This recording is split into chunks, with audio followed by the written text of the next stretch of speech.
Welcome to Penrose Learning, where we make understanding easy.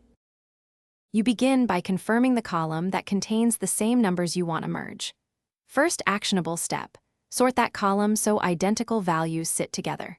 Once done, create a helper column to define the merge rule, for example, SUM for totals or concat for text.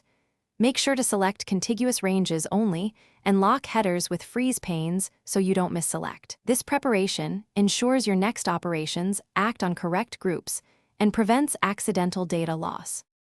Next, implement the chosen method. For numeric totals, use SUMIF or SUMIFs targeting the grouped key. Once done, copy values to replace formulas if needed.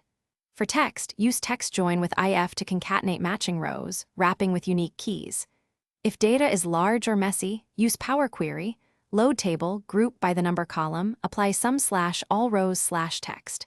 Combine, then close and load. These options let you scale from quick formulas to robust, repeatable transforms depending on dataset size. To finish, paste values over formulas to lock merged results and remove the helper column.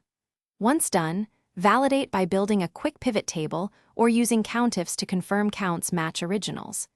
If numbers don't align, make sure text-looking numbers are converted to numeric and trim hidden spaces or non-breaking characters which break grouping. If Power Query outputs unexpected rows, refresh and inspect the grouping step. Make sure keys are identical in case, formatting, and type before rerunning the merge. Thanks for watching. If this was helpful, leave a like and consider subscribing. See you next time.